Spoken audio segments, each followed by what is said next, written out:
Hi friends, പുതിയൊരു വീഡിയോയിലേക്ക് സ്വാഗതം. ഇന്ന് വർക്കിന് എത്തിയിട്ടുള്ളത് ഇറ്റിയോസ് ലിവ ഡീസലാണ്. ഓയിൽ കൂളർ കംപ്ലൈൻ്റ് ആയിട്ട് വന്നതാണ് വണ്ടി.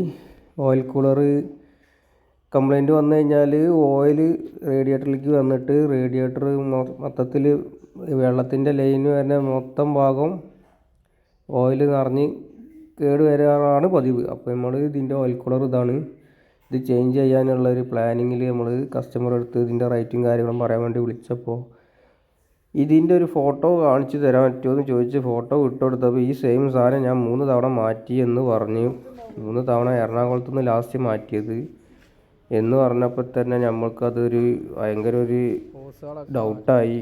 3 തവണയൊക്കെ ഒരു വണ്ടിക്ക് കൂളർ മാറ്റാമെന്ന് പറഞ്ഞു കഴിഞ്ഞാൽ അതൊരു വേറൊരു കംപ്ലൈൻറ്റ് ഇതിന് കിടക്കുന്നുണ്ട് എന്നുള്ളത് മനസ്സിലാക്കിയ സ്ഥിതിക്ക്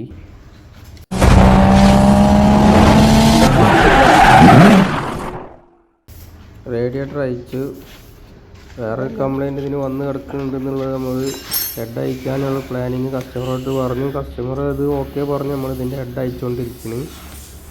ഹെഡ് അയക്കുന്നതിന് മുമ്പ് റേഡിയേറ്ററിൽ വന്ന ഓയിലിൻ്റെ ഇത് കണ്ടില്ല നിങ്ങൾ.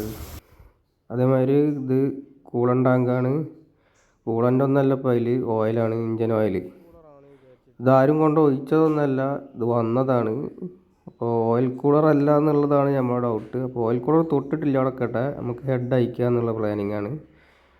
ഹെഡ് അയക്കുമ്പോൾ അതിൻ്റെ റേറ്റും കാര്യങ്ങളൊന്നും നമുക്ക് മുൻകൂട്ടി പറയാൻ പറ്റില്ല. ഹെഡ് കംപ്ലൈൻറ്റ് ഉണ്ടോ, ഹെഡ് ഗ്യാസ്കറ്റ് കംപ്ലൈൻറ്റ് ഉണ്ടോ എന്നൊന്നും നമുക്കറിയില്ല.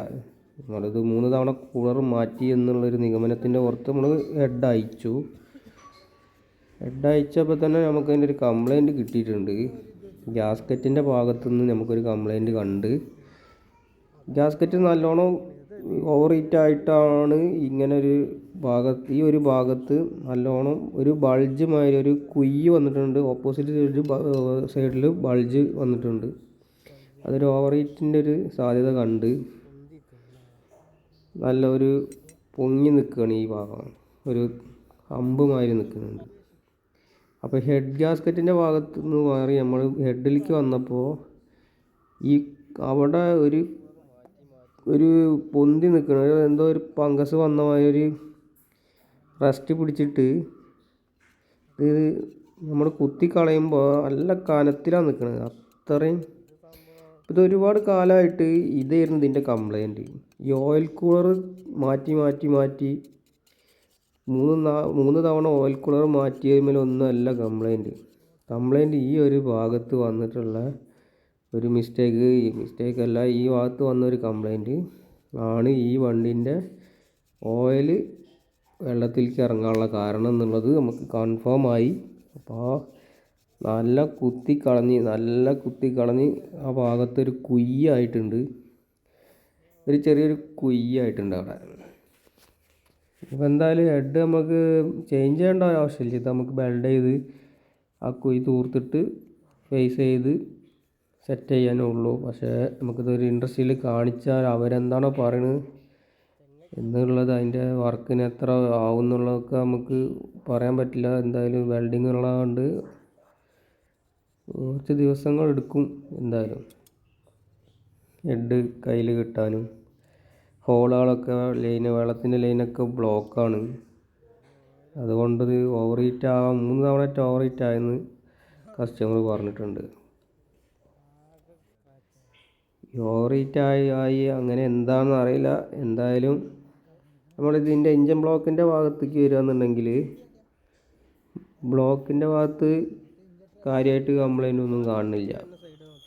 അപ്പോൾ ഏത് ഭാഗമാണ് നമ്മളാ ബൾജ് വന്ന ഹെഡ് ഗ്യാസ്കറ്റ് ഇരിക്കുന്ന ഭാഗം നമ്മളെ ബ്ലോക്കുമ്മൽ എന്നുള്ളതാണ് ഇപ്പോൾ നമ്മൾ നോക്കുന്നത്. അതിന് ഹെഡ് ഗ്യാസ്കറ്റ് എടുത്ത് ഫ്രണ്ട് ഭാഗത്തേക്ക് വരുമ്പോഴാണ് ഈ കേടുന്ന ഭാഗം കാണുന്നത്. അപ്പോൾ ആ ഭാഗത്ത് നമ്മൾ ബ്ലോക്കിൽ നോക്കുമ്പോൾ അവിടെ അങ്ങനെ ഒരു കംപ്ലൈൻറ്റ് അവിടെ ഇല്ല. ആ ഭാഗം ഒന്നും അറിഞ്ഞിട്ടില്ല. ആ ഭാഗത്ത് ഒരു പ്രശ്നമില്ല.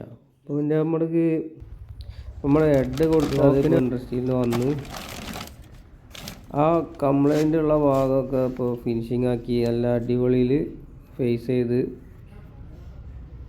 കറക്റ്റ് ഫേസിങ് ഒക്കെ ചെയ്ത് നമ്മുടെ വാൾവൊക്കെ അയച്ച് സീറ്റിങ് ചെയ്ത്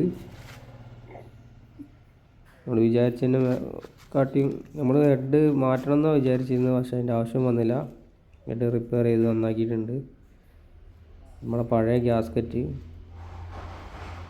അപ്പോൾ ഇനി ഇത് സെറ്റ് ചെയ്യുക എന്നുള്ള ഇപ്പോൾ നമുക്ക് വ്യക്തതയായി. കംപ്ലൈൻറ്റ് വ്യക്തതയായത് കൊണ്ടും ഇതിൽ നമ്മൾക്ക് പഠിക്കാനുള്ളത് എന്താണെന്ന് വെച്ചാൽ നമ്മൾ ഓയിൽ കൂളർ 90% വണ്ടിക്ക് ഓയിൽ കൂളറാണ് കംപ്ലൈൻറ്റ് വന്നിട്ട് നമ്മൾ ഈ ഓയിൽ വെള്ളത്തേക്ക് വരിക എന്നുള്ളത് അറിയാം. പക്ഷേ ഇങ്ങനെ ഈ ഒരു കംപ്ലൈൻറ്റും കൂടെ മനസ്സിൽ കരുതണം. പക്ഷേ ഒന്നിൽ കൂടുതൽ തവണ കസ്റ്റമർ അത് മനസ്സിൽ വെച്ചതുകൊണ്ട് അങ്ങനെ പറഞ്ഞതുകൊണ്ട് നമ്മൾ ഈ വർക്ക് അല്ലാണ്ട് നമ്മൾ ഓയിൽ കൂളർ മാറ്റി വണ്ടി പോയിട്ടുണ്ടാവും. എന്തായാലും എൻജിനൊന്നും ഒരു പണിയൊന്നും ഇല്ലാതെ ഹെഡുമ്മൽ അവസാനിച്ചുകൊണ്ട് വലിയ എമൗണ്ടൊന്നും ആവാതെ കഴിച്ചിലായിട്ടുണ്ട്. അപ്പോൾ അടുത്ത ഘട്ടം ഇനിയിപ്പോൾ ഹെഡ് ഗ്യാസ്കറ്റ് സെറ്റ് ചെയ്യുക. ഹെഡ് ഗ്യാസ്കറ്റ് നമ്മളെ കയ്യിൽ കിട്ടി. ഹെഡ് ഗ്യാസ്കറ്റിൻ്റെ മുകളിൽ ഓയിലൊക്കെ പരട്ടി നമ്മൾ സെറ്റ് ചെയ്തുകൊണ്ടിരിക്കുന്നു. ഇനി ബാക്കിയുള്ള ഘട്ടങ്ങളൊക്കെ നമുക്ക് സെറ്റ് ചെയ്ത് വണ്ടി ഡെലിവറി ചെയ്യണ കാര്യങ്ങളൊക്കെയാണ്. അപ്പോൾ ഇനി നമ്മളെ വീഡിയോ കണ്ട് ഇഷ്ടപ്പെട്ട് ഷെയർ ചെയ്ത് സപ്പോർട്ട് ചെയ്യുക. Thank you.